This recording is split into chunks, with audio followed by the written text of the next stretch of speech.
اللہ اللہم صلی علی سیدنا محمد اللہم صلی علی سیدنا محمد ابر رحمت چھا گیا ہے اور سما ہے نور نور فضل رب سے مغفرت کا فضل رب سے مغفرت کا ہو گیا سامان ہے مرحبا صد مرحبا پھر آمد رمضان ہے پھر آمد رمضان ہے۔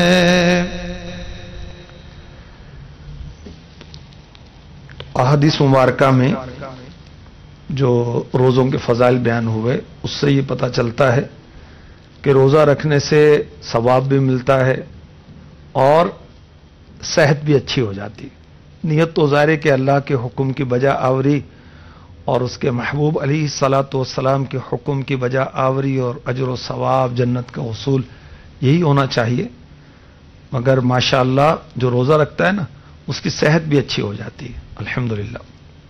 اور سائنسدانوں نے اس تحقیق کو ثابت کیا ہے، اس حقیقت کو تسلیم کیا ہے۔ آکسفورڈ یونیورسٹی کا پروفیسر مور پالڈ یہ کہتا ہے، میں اسلامی علوم پڑھ رہا تھا، جب روزوں کے بارے میں پڑھا تو اچھل پڑا کہ اسلام نے اپنے ماننے والوں کو کیسا عظیم الشان نسخہ دیا ہے۔ مجھے بھی شوق ہوا۔ یہ سائنسدان مور مالڈ کہتا ہے کہ میں نے مسلمانوں کی طرز پر روزے رکھنے شروع کر دیے۔ عرصہ دراز سے میرے معدے پر ورم تھا، سوجن تھی، سویلنگ تھی۔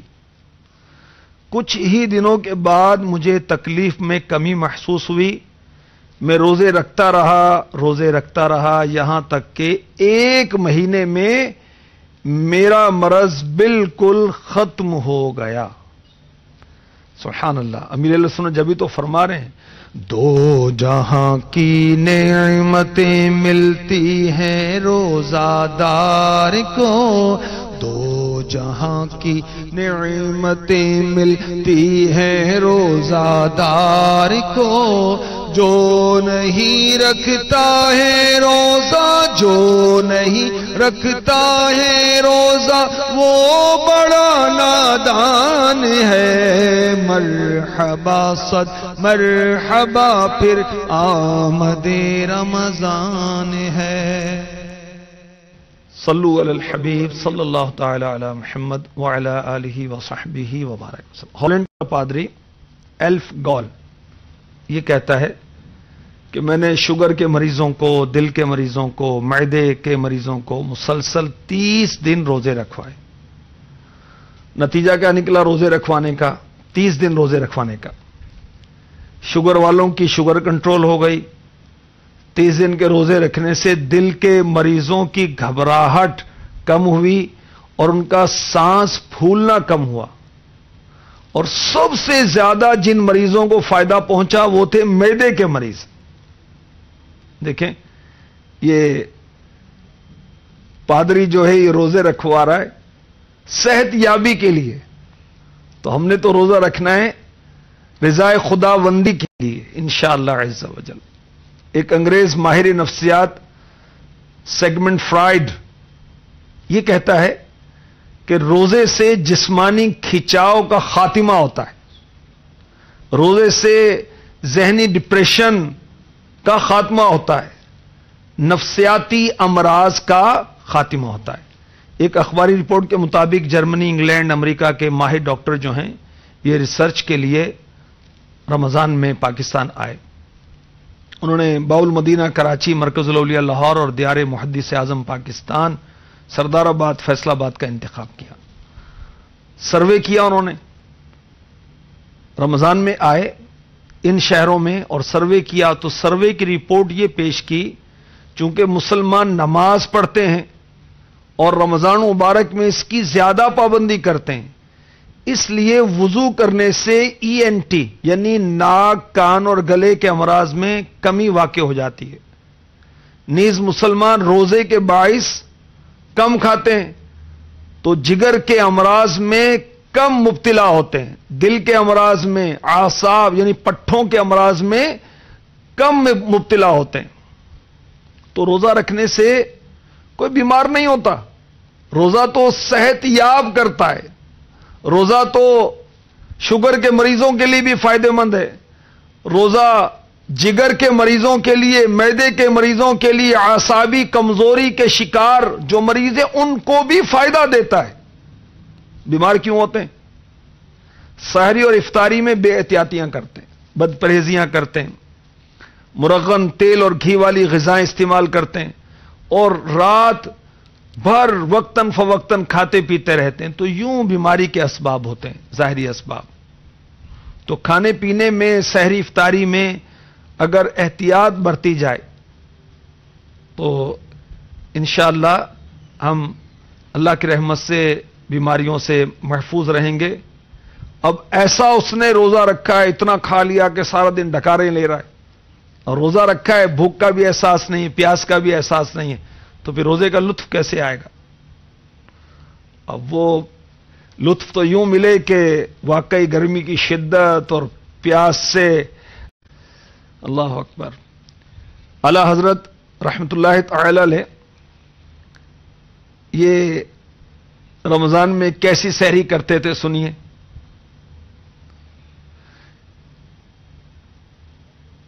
اعلی حضرت کو بزرگ کہتے ہیں کہ کھانا کھاتے میں نے کسی دن نہیں دیکھا.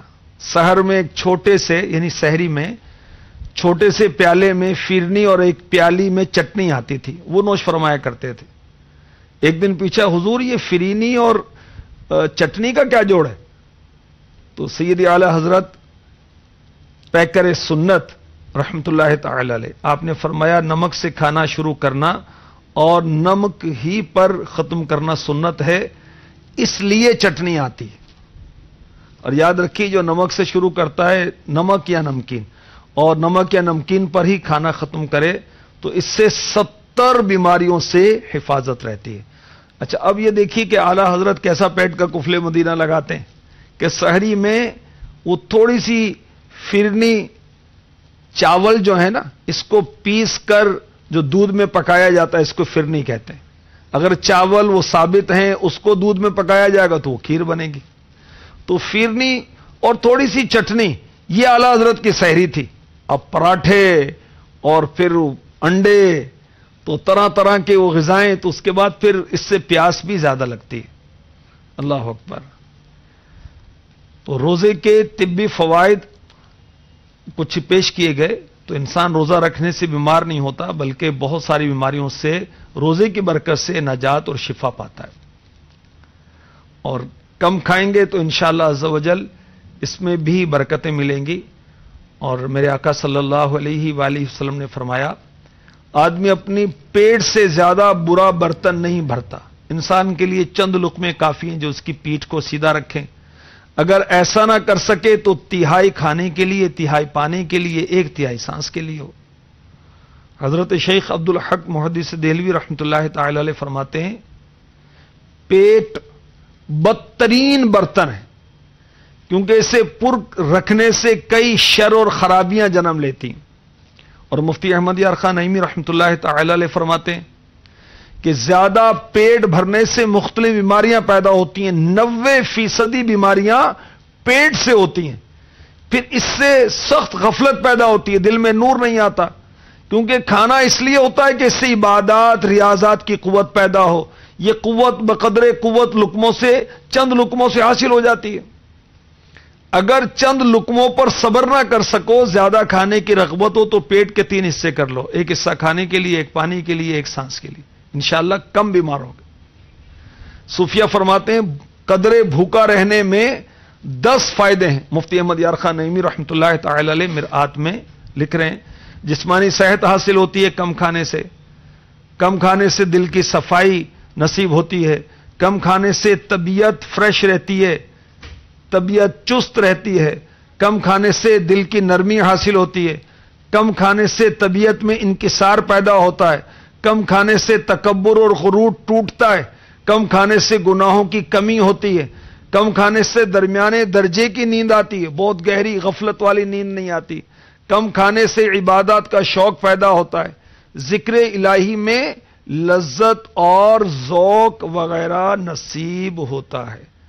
مگر ہم وہ سحری کے اندر یوں ڈٹ کے کھائیں گے کہ روزہ رکھنا ہے، اور افطار کے وقت یوں کھائیں گے کہ سارا دن میں نے کچھ کھایا نہیں ہے، تو ضرورتاً جب کھائیں گے تو پھر تو اور معاملہ ہے، اور اگر ڈٹ کے کھائیں گے تو پھر روزہ تو صحت یاب کرتا ہے، مگر ہمارے کھانے کی بے احتیاطیاں ہمیں بیمار کر سکتی ہیں۔ اللہ تبارک و تعالی ہمیں عافیت کے ساتھ رمضان سے ملائے، اور ماہ رمضان مبارک کے روزے رکھنے کی توفیق عطا فرمائے۔ ماہ رمضان مبارک کی ہمیں تراویحوں کو ساری کی ساری خوش دلی کے ساتھ پڑھنے کی توفیق عطا فرمائے، تلاوت قرآن کا شرف عطا فرمائے، ہمیں اعتکاف کرنے کا شرف بھی نصیب ہو جائے۔ 1 ماہ کا اعتکاف بھی ہوتا ہے، آخری عشرے کا اعتکاف بھی ہوتا ہے، اور مدنی ماحول میں اس کا خوب اہتمام کیا جاتا ہے، مدنی مذاکروں کا سلسلہ ہوتا ہے، علم دین سیکھنے سکھانے کا سلسلہ ہوتا ہے۔ اللہ تعالی ہمیں شب قدر بھی نصیب فرمائے، آمین بجاہ النبی الامین صلی اللہ تعالی علیہ وسلم۔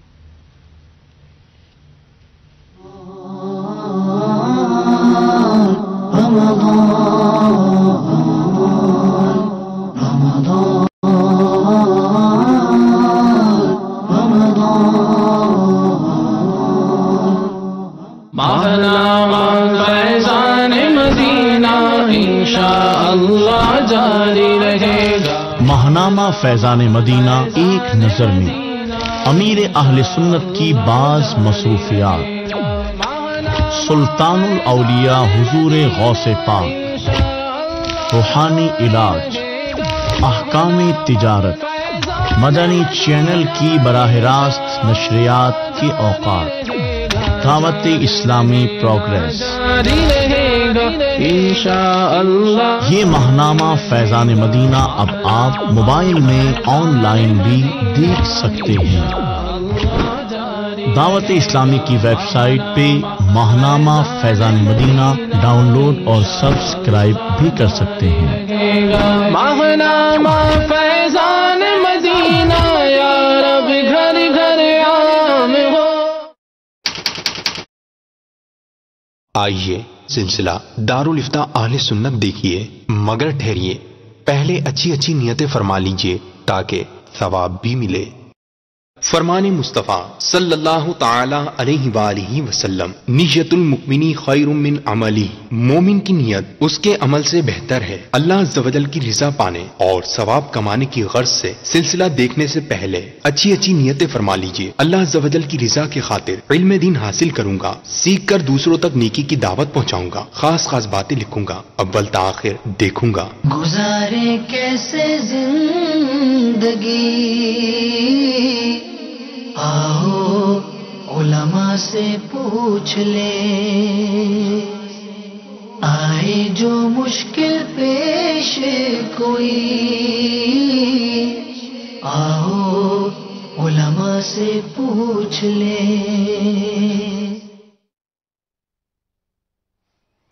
الحمدللہ رب العالمین والصلاة والسلام علی سید المرسلین، اما بعد فاعوذ باللہ من الشیطان الرجیم، بسم اللہ الرحمن الرحیم۔ الصلاة والسلام علیک یا رسول اللہ، الصلاة والسلام علیک یا حبیب اللہ، الصلاة والسلام علیک یا نبی اللہ وعلی آلک واصحابک یا نور اللہ۔ پیارے اور محترم اسلامی بھائیوں، دارالفتاء اہل سنت سلسلے میں مرحبا کہتے ہیں۔ انشاءاللہ عز و جل آج کے سلسلے میں جو آپ کی جانب سے سوالات ہمیں موصول ہوئے بصورت آواز اور بصورت تصویر، آڈیو اور ویڈیو سوالات، انشاءاللہ کچھ وہ شامل کریں گے۔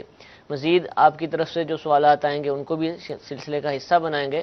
آپ اول تا آخر سلسلے میں شریک رہنے کی نیت کیجئے، اور جو کچھ مفتی صاحب ارشاد فرمائیں اس کو ممکن ہو تو اپنے پاس لکھ لیجئے اور عمل کی بھی نیت فرما لیجئے. اللہ تعالیٰ ہم سب کو ان باتوں پر عمل کی توفیق عطا فرمائے. درود پاک کی فضیلت سنتے ہیں. چنانچہ امیر اہل سنت دامت برکاتہم العالیہ اپنے رسالے ضیاء درود و سلام کے صفحہ نمبر 8 پر نقل فرماتے ہیں، نبی کریم صلی اللہ تعالی علیہ وآلہ وسلم نے ارشاد فرمایا، قیامت کے روز اللہ عز و جل کے عرش کے سوا کوئی سایہ نہیں ہوگا. 3 شخص اللہ عز و جل کے عرش کے سائے میں ہوں گے. عرض کی گئی، یا رسول اللہ صلی اللہ تعالی علیہ وآلہ وسلم وہ کون لوگ ہوں گے؟ ارشاد فرمایا، وہ شخص جو میرے امتی کی پریشانی دور کرے، میری سنت کو زندہ کرنے والا، مجھ پر کثرت سے درود شریف پڑھنے والا.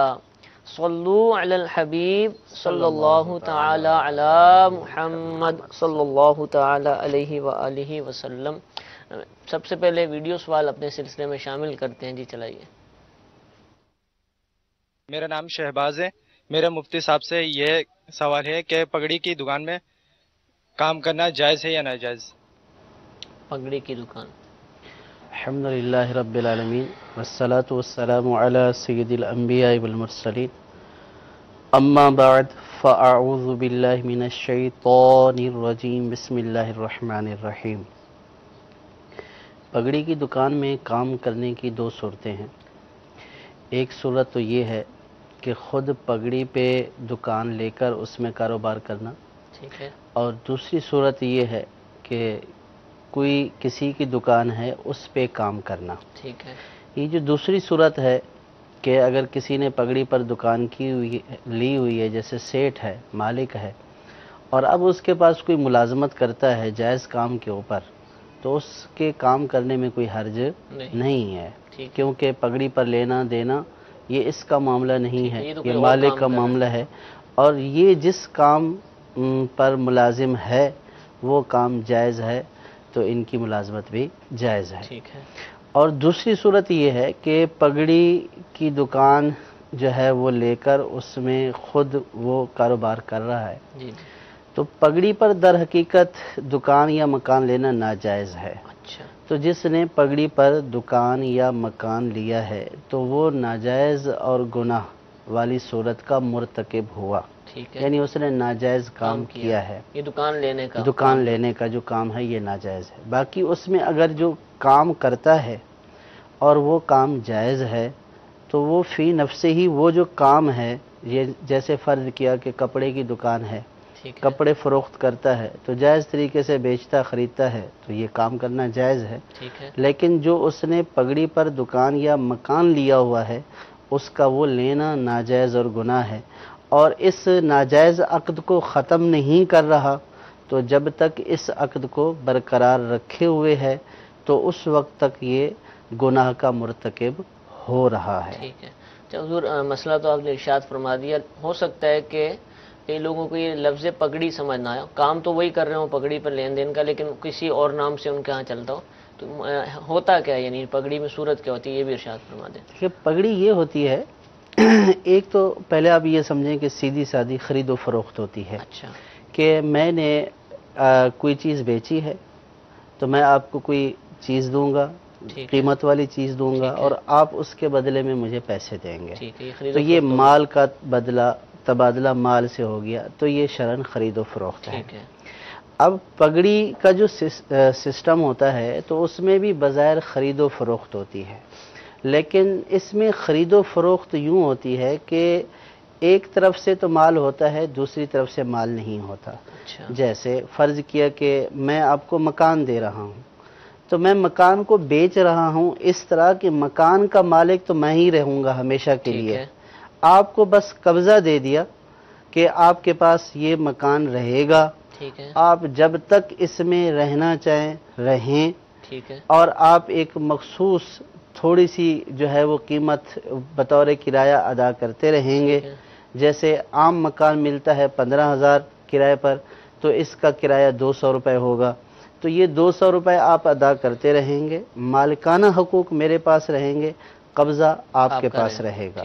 اب یہی شخص اگر اس قبضے کو بیچنا چاہے تو آگے یہ بیچ دیتا ہے، تو اس کا یہ جو آگے بیچنا ہے تو اس کو بولتے ہیں کہ پگڑی کا تبدیل ہونا. ٹھیک ہے. تو یہ جو پہلے اس نے لی ہوئی ہوتی ہے اس طور پر کہ مالک اصل مالک ہی رہے اور میرے پاس قبضہ رہے، تو یہ جو عقد ہے اس کو پگڑی کا عقد کہا جاتا ہے. ٹھیک ہے. تو اب اس میں یہ ہے کہ خریدار تو پیسے دے رہا ہے لیکن اس کے بدلے میں اس کو مال نہیں مل رہا، قبضہ مل رہا ہے، نفع مل رہا ہے.